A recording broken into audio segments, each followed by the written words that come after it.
ओम शांति। 5 दिसंबर 2024 की साकार मुरली।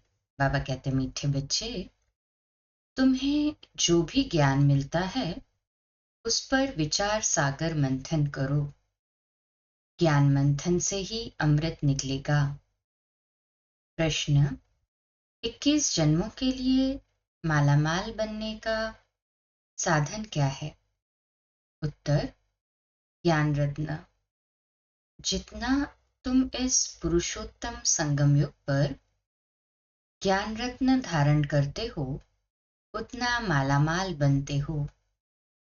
अभी के ज्ञान रत्न वहां हीरे जवाहरात बन जाते हैं। जब आत्मा ज्ञान रत्न धारण करे, मुख से ज्ञान रत्न निकाले, रत्न ही सुने और सुनाए, तब उनके हर्षित चेहरे से बाप का नाम बाला हो। आसुरी गुण निकले तब मालामाल बने। ओम शांति। बाप बच्चों को ज्ञान और भक्ति पर समझाते हैं।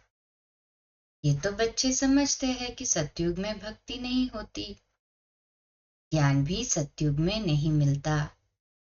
श्री कृष्ण न भक्ति करते हैं न ज्ञान की मुरली बजाते हैं। मुरली माना ज्ञान देना, ज्ञान है ना। मुरली माना ज्ञान। बाबा कहते गायन भी है ना, मुरली में जादू, जरूर कोई जादू तो होगा ना। सिर्फ मुरली बजाना ये कॉमन बात है। फकीर लोग भी मुरली बजाते हैं, इसमें तो ज्ञान का जादू है। अज्ञान को जादू नहीं कहेंगे। मनुष्य समझते हैं श्री कृष्ण मुरली बजाता था, उनकी बहुत महिमा करते हैं। बाप कहते हैं श्री कृष्ण तो देवता था। मनुष्य से देवता, देवता से मनुष्य, ये होता ही रहता है। दैवी सृष्टि भी होती है तो मनुष्य सृष्टि भी होती है। इस ज्ञान से मनुष्य से देवता बनते हैं। जब सतयुग है तो ये ज्ञान का वर्षा है। सतयुग में भक्ति होती नहीं। देवता जब मनुष्य बनते हैं तब भक्ति शुरू होती। मनुष्य को विकारी, देवताओं को निर्विकारी कहा जाता है। देवताओं की सृष्टि को पवित्र दुनिया कहा जाता है। अभी तुम मनुष्य से देवता बन रहे हो। देवताओं में फिर ये ज्ञान होगा नहीं। देवताएं सद्गति में हैं, ज्ञान चाहिए दुर्गति वालों को। इस ज्ञान से ही दैवी गुण आते हैं। ज्ञान की धारणा वालों की चलन देवताई होती है, कम धारणा वालों की चलन मिक्स होती है। आसुरी चलन तो नहीं कहेंगे। धारणा नहीं तो हमारे बच्चे कैसे कहलाएंगे? बच्चे बाप को नहीं जानते तो बाप भी बच्चों को कैसे जानेंगे? इतनी कच्ची कच्ची गालियां बाप को देते हैं। भगवान को गाली देना कितना खराब है। फिर जब वह ब्राह्मण बनते तो गाली देना बंद हो जाता है। तो इस ज्ञान का विचार सागर मंथन करना चाहिए। स्टूडेंट विचार सागर मंथन कर ज्ञान को उन्नति में लाते हैं। तुमको ये ज्ञान मिलता है, उस पर अपना विचार सागर मंथन करने से अमृत निकलेगा। विचार सागर मंथन नहीं होगा तो क्या मंथन होगा? आसुरी विचार मंथन, जिससे किचड़ा ही निकलता है। अभी तुम ईश्वरीय स्टूडेंट हो। जानते हो मनुष्य से देवता बनने की पढ़ाई बाप पढ़ा रहे हैं। देवता तो नहीं पढ़ाएंगे। देवताओं को कभी ज्ञान का सागर नहीं कहा जाता है। बाप ही ज्ञान का सागर है। तो अपने से पूछना चाहिए, हमारे में सभी दैवी गुण हैं? अगर आसुरी गुण है तो उसे निकाल देना चाहिए, तभी देवता बनेंगे। अभी तुम हो पुरुषोत्तम संगम युग पर। पुरुषोत्तम बन रहे हो तो वातावरण भी बहुत अच्छा होना चाहिए। छी छी बातें मुख से नहीं निकालनी चाहिए। नहीं तो कहा जाएगा कम दर्जे का है। वातावरण से झट पता पड़ जाता है। मुख से वचन ही दुख देने वाले निकलते हैं। तुम बच्चों को बाप का नाम बाला करना है। सदैव मुखड़ा हर्षित रहना चाहिए। मुख से सदैव रत्न ही निकले। ये लक्ष्मी नारायण कितने हर्षित है। इनकी आत्मा ने ज्ञान रत्न धारण किए हैं। मुख से ये रत्न निकाले थे। रत्न ही सुनते सुनाते थे। इतनी खुशी रहनी चाहिए। अभी तुम जो ज्ञान रत्न लेते हो वह फिर सच्चे हीरे जवाहरात बन जाते हैं। 9 रत्नों की माला कोई हीरे जवाहरात की नहीं, इन चैतन्य रत्नों की माला है। मनुष्य लोग फिर वह रत्न समझ अंगूठियां आदि पहनते हैं। ज्ञान रत्नों की माला इस पुरुषोत्तम संगम युग पर ही बनती है। ये रत्न ही 21 जन्मों के लिए मालामाल बना देते हैं, जिसको कोई लूट न सके। यहाँ पहनो तो झट कोई लूट लेवे। तो अपने को बहुत बहुत समझदार बनाना है। आसुरी गुणों को निकालना है। आसुरी गुण वाले की शक्ल ही ऐसी हो जाती है। क्रोध में तो लाल तांबा मिसल हो जाते हैं। काम विकार तो एकदम काले मुंह वाले बन जाते हैं। काम विकार वाले तो बाबा कहते हैं काले मुंह वाले, और क्रोध वाले लाल तांबे में। श्री कृष्ण को भी काला दिखाते हैं ना। जब वाम मार्ग में आए तो विकारों के कारण ही गोरे से सावरा बन गया। तुम बच्चों को हर एक बात का विचार सागर मंथन करना चाहिए। ये पढ़ाई है बहुत धन पाने की। तुम बच्चों का सुना हुआ है, क्वीन विक्टोरिया का वजीर पहले बहुत गरीब था, दीवा जलाकर पढ़ता था। परंतु वह पढ़ाई कोई रत्न थोड़ी ही है। नॉलेज पढ़कर पूरा पोजीशन पा लेते हैं। तो पढ़ाई काम आई, न कि पैसा। पढ़ाई ही धन है। वह है हद का, ये है बेहद का धन। अभी तुम समझते हो, बाप हमको पढ़ाकर विश्व का मालिक बना देते हैं। वहां तो धन कमाने के लिए पढ़ाई नहीं पढ़ेंगे। हाँ, तो अभी के पुरुषार्थ से अकिचार अर्थात अतः धन मिलता है। धन अविनाशी बन जाता है। देवताओं के पास बहुत धन था। फिर जब वाम मार्ग रावण राज्य में आते हैं तो भी कितना धन था, कितने मंदिर बनवाए। फिर बाद में मुसलमानों ने लूटा। कितने धनवान थे। आजकल की पढ़ाई से इतना धनवान नहीं बन सकते हैं। तो इस पढ़ाई से देखो मनुष्य क्या बन जाते हैं, गरीब से साहूकार। अभी भारत देखो कितना गरीब है। नाम के साहूकार भी जो है उनको तो फुर्सत ही नहीं। अपने धन पोजीशन का कितना अहंकार रहता है। इसमें अहंकार आदि मिट जाना चाहिए। हम आत्मा हैं। आत्मा के पास धन दौलत हीरे जवाहरात आदि कुछ भी नहीं है। बाप कहते हैं मीठे बच्चे, देह सहित देह के सभी संबंध छोड़ो।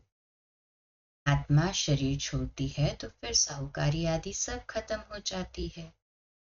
फिर जब नए सिर से पढ़े, धन कमाए, तब धनवान बने।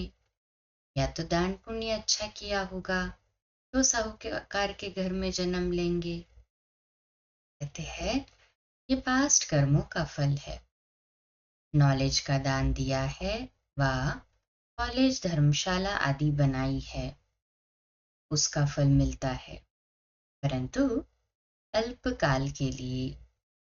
ये दान पुण्य आदि भी यहाँ किया जाता है, सतयुग में नहीं किया जाता।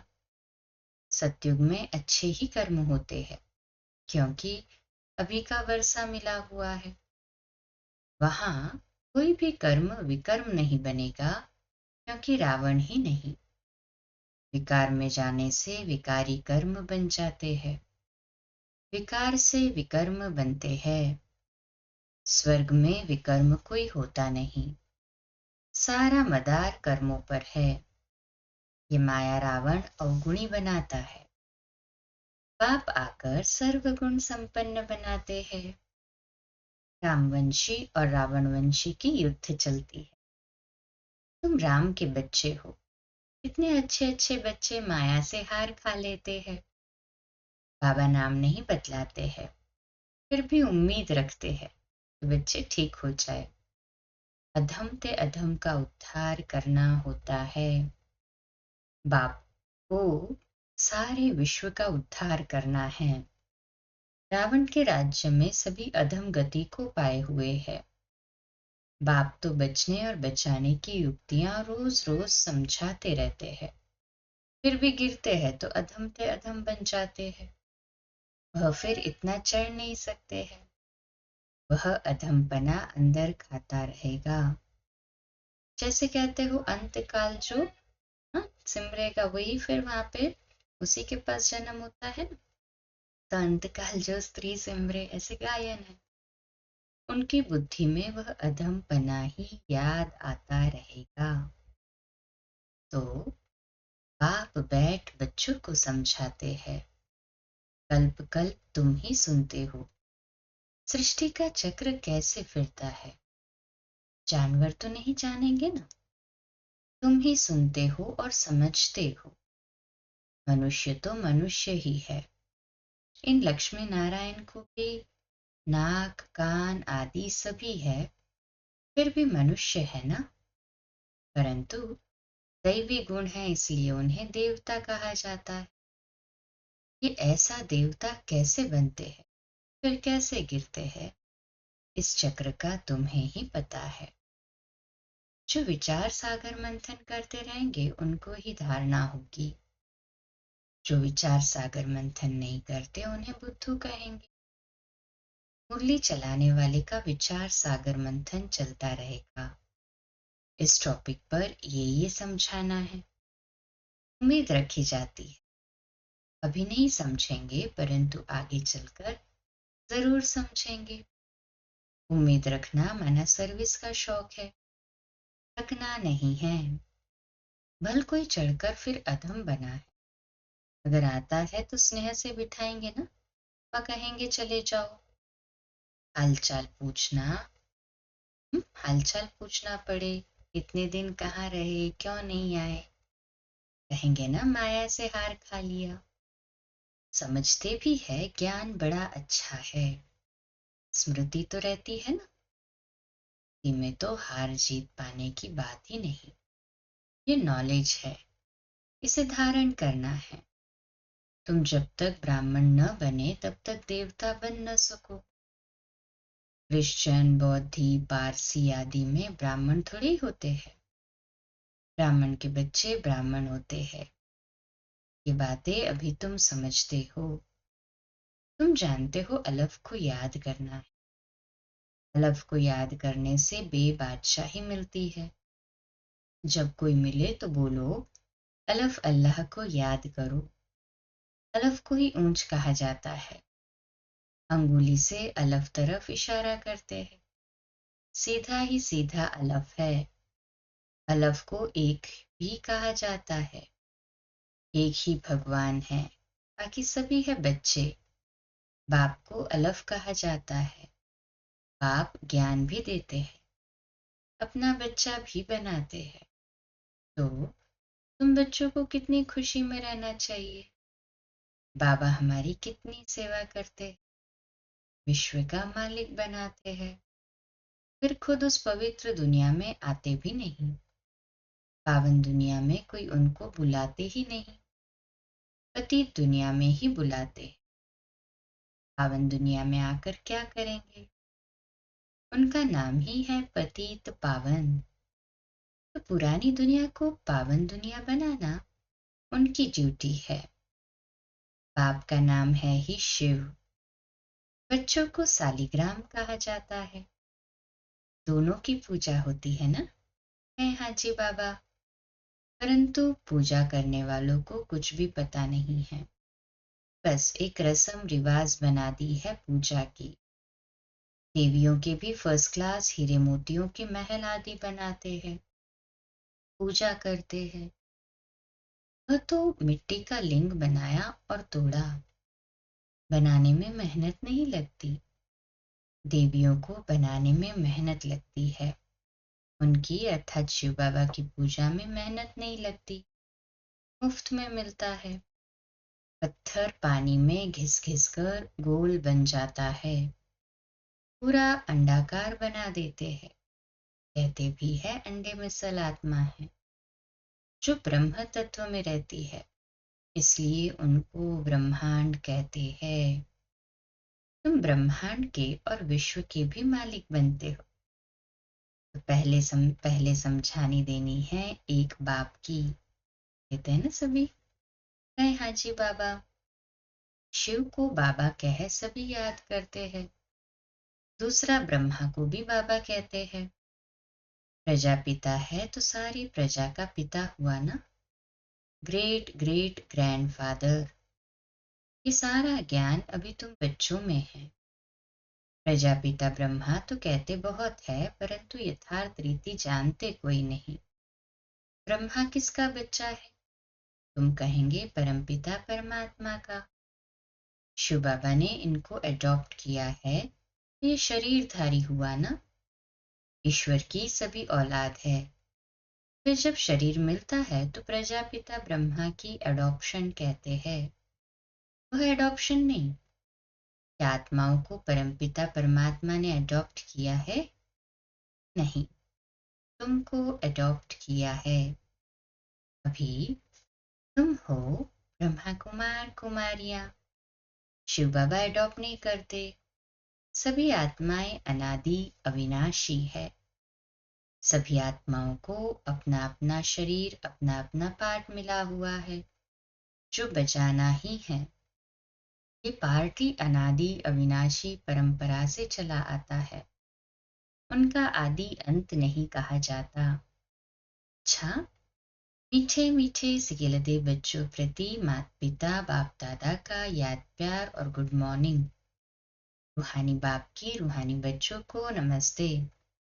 हम रूहानी बच्चों की रूहानी माता पिता बाप दादा को याद प्यार, गुड मॉर्निंग और नमस्ते। वाह बाबा वाह, शुक्रिया बाबा, शुक्रिया। धारणा के लिए मुख्य सार है, पहली पॉइंट, अपनी साहूकारी, पोजीशन आदि का अहंकार मिटा देना है। अविनाशी ज्ञान धन से स्वयं को माला माल बनाना है। सर्विस में कभी भी थकना नहीं है। दूसरी पॉइंट, वातावरण को अच्छा रखने के लिए मुख से सदैव रत्न निकालने हैं। दुख देने वाले बोल न निकले, ये ध्यान रखना है। हर्षित मुख रहना है। आज का मीठा वरदान, कैसे भी वायुमंडल में मन बुद्धि को सेकंड में एकाग्र करने वाले सर्व शक्ति संपन्न भव। आज का स्वमान, मैं सर्व शक्ति संपन्न आत्मा हूँ। मैं सर्व शक्ति संपन्न आत्मा हूँ। विश्लेषण, बाप दादा ने सभी बच्चों को सर्व शक्तियां वर्षे में दी है। याद की शक्ति का अर्थ है मन बुद्धि को जहां लगाना चाहो वहां लग जाए। ऐसे भी वायुमंडल के बीच अपने मन बुद्धि को सेकंड में एकाग्र कर लो। परिस्थिति हलचल की हो, वायुमंडल तमोगुनी हो, माया अपना बनाने का प्रयत्न कर रही हो, फिर भी सेकंड में एकाग्र हो जाओ। ऐसी कंट्रोलिंग पावर हो तब कहेंगे सर्व शक्ति संपन्न। स्लोगन, विश्व कल्याण की जिम्मेवारी और पवित्रता की लाइट का ताज पहनने वाले ही डबल ताजधारी बनते हैं। अव्यक्त इशारा आज का, जिस आत्मा को सर्व प्राप्तियों की अनुभूति होगी वह सदा संतुष्ट होगी। उसके चेहरे पर सदा प्रसन्नता की निशानी दिखाई देगी। सेवाधारी जब स्व से और सर्व से संतुष्ट होते हैं तो सेवा का, सहयोग का उमंग उत्साह स्वतः होता है। कह करके कराना नहीं पड़ता। संतुष्टता सहज ही उमंग उल्लास में लाती है। सेवाधारी का विशेष यही लक्ष्य हो कि संतुष्ट रहना है और करना है। अच्छा, कम बोलो, धीरे बोलो, मीठा बोलो, सत्य बोलो, सोच समझ कर बोलो।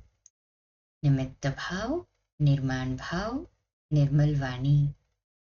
आज का नया दिन आप सभी को मुबारक हो, मुबारक हो, मुबारक हो। शुभ दिवस। ओम शांति।